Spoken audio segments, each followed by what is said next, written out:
As a dealer, I'm going to rely more on my own abilities to ascertain the mechanical condition of the car from the test drive. If you're a consumer, you're going to spend more time researching the history of the car, and you're going to get an independent mechanical inspection. So on our test drive, what we're looking for is anything out of the ordinary. Any odd noises, any unusual vibrations. Let's start with the steering. The steering should have no pull to either side, especially under braking.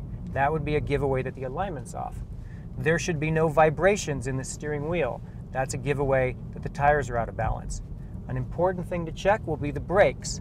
When I apply the brakes firmly, there should be nothing but a smooth stop.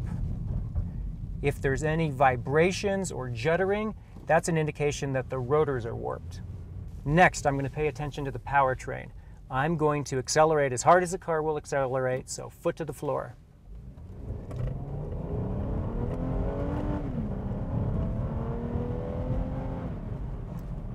What I'm looking for is shifts that are not smooth if it's an automatic transmission. I'm also listening for any vibrations or harshness in the engine that shouldn't be there. If the car has an automatic, I want to make sure the shifts are fast and smooth. If the car has a manual gearbox, I'm going to want to shift the manual quickly. I want to feel if there's any graunchiness or any grinding as I go between the gears, which would tell us that the synchro mesh is getting worn. I'm also going to want to make sure that the clutch take-up is proper and that it doesn't happen just off the floor, but that it happens somewhere near the proper end of travel so we know we don't have a worn clutch. So now that we've determined that the powertrain feels good and that the brakes feel strong and that there's no juddering or other signs of warpage in the brakes, we're going to go ahead and run it through a couple corners and see how the car appears to handle. We want to make sure the steering is linear. There's no unusual amounts of kickback through it, and that is shocks coming through the steering wheel that shouldn't be. That's another indication of worn componentry. Especially on older cars, you'll get bushings in the front suspension that'll make clunks or noises as you go around corners. In this case, there aren't any. With an older front or all-wheel drive car, here's a final test I'm going to do. It looks crazy from the outside, but it's important because we want to make sure the constant velocity and universal joints in the front suspension are properly lubricated and are not binding up. What I'm going to do is find a large parking lot. I'm going to bring the car to a halt and apply full steering lock. So I'm going to bring the steering as tight as it can go, and then I'm going to accelerate briskly and listen for any clicking noises. I'm going to do this in both directions. If there's any clicking noises when I do it, that's going to tell me there's a problem up there that needs to be addressed. So a great time to check how well the air conditioning and climate control work is on my test drive. First, I want to make sure the fan motor has no funny noises at its different settings.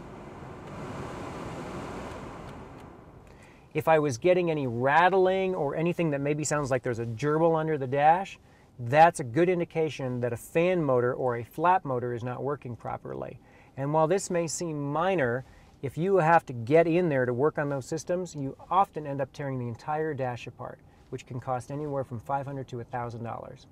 If it's winter and I need to check the air conditioner, I'm going to cycle the air conditioning compressor on and off. Typically there'll be a button you push for it, like here. When I do so, I will hear the air conditioning compressor kick on, and I will often see the tachometer drop momentarily as the extra load is absorbed by the engine. If all the air conditioner needs is a recharge, that's about $100. But if the compressor is malfunctioning or something else in the system, it could be a $1,000 repair. So it's essential to make sure that system is working properly. So I'm back from my test drive. The final area I need to ascertain is the car's interior. I'm going to break it down into 3 sections. The cosmetics, things like the carpets and the seats. Next, I'm going to go over all the electronics in the car. You've got to try everything that's got a motor. That is, the wipers, the washers. Testing the power windows is particularly important because power window regulator failures are very, very common. The power locks, the power seats if it has them, the heated seats if the car has them, the CD player, the DVD player. Pretty much anything that could break, you want to make sure it works. And finally, I want to check this car out for any residual smoke smell. Some smoke smells are obvious, but if I have any doubts, this is where I check.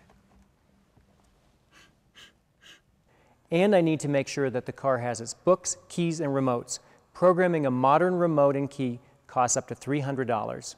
Remember, the dealer is trying to pay the least they can for your car while you're trying to maximize what you get. To make sure you get the most money possible, watch the segment, How to Get the Most for Your Car, and read the Car Buying Tips Guide, both available at carbuyingtipsguide.com.